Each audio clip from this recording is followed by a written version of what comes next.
everyone. So this is your first video after we had the conversation on Saturday. So this video is only about the Surya Namaskar so that you can practice this video is only about the downward dog so that you can practice the downward dog on your own and then incorporate all the learnings when you do the downward dog during the Surya Namaskar. Because like we discussed, there's no point in doing the Surya Namaskar in just like a half-hearted manner or with improper alignment. So let's get to it. So downward dog is a very powerful pose. Okay, it is an inversion, which means that you have all the benefits of the inversion, which is like increased lung capacity, stronger heart. It's good for your skin, it's good for your eyes, ears, hair growth, everything. So it's very powerful in that sense. Also, it gives a full stretch to your to the back of your body. So in that way, you want to make sure that you do it right, so that you get the maximum benefit out of it.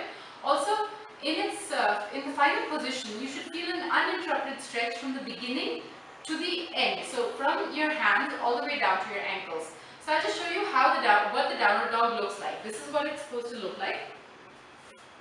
So you come up like this, and then place your toes on the floor, lift the tailbone up, and come here. So in this position, as you can see, my legs are straight, and my back is absolutely straight.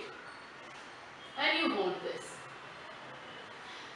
So this is how the final position is supposed to look like. Unfortunately, most people do this.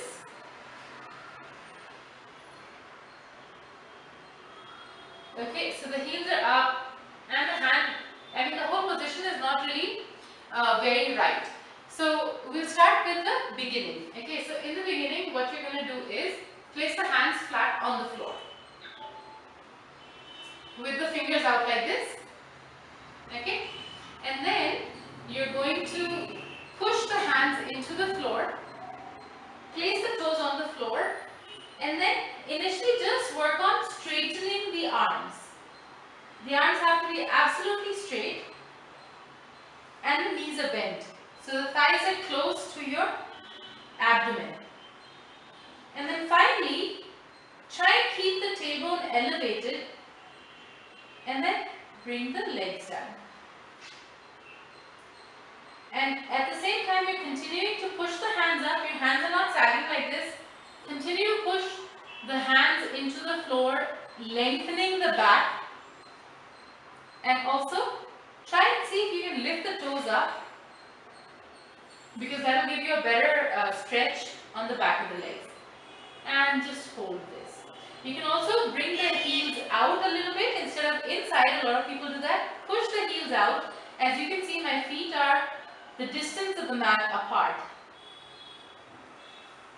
And then place your knees on the floor and come up.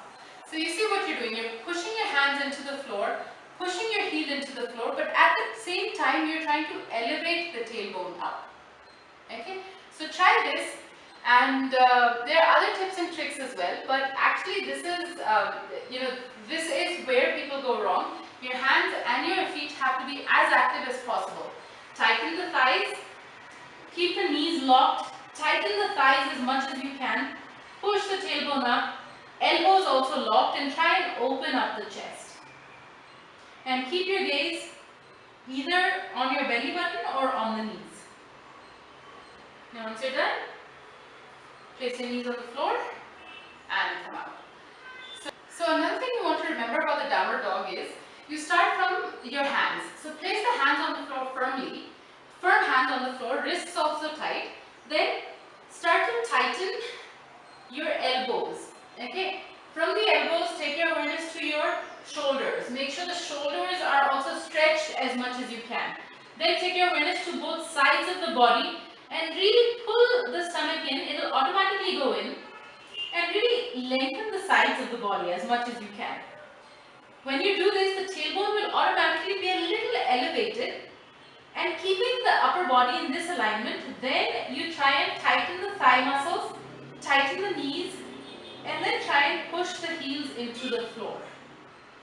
So you see, the whole thing then becomes an uninterrupted stretch. Breathe about 5 times. Relax the neck muscles. Make sure the shoulder blades are open and pushing in towards each other. And then place the knees on the floor and come out. So this is, let's try this. Why don't you try this and then we'll discuss again. Every day you could try to go into the downward dog like this 5 times, come down. 5 times, come down. Along with this, you're doing the 10 Surya Namaskars with a proper alignment as well. So combining these two things is a workout in itself. And of course, you know, you're continuing to do that video for your lower body. So all in all, you're getting a good workout for your upper body and your lower body also. So in case you have any questions, do let me know. Thank you.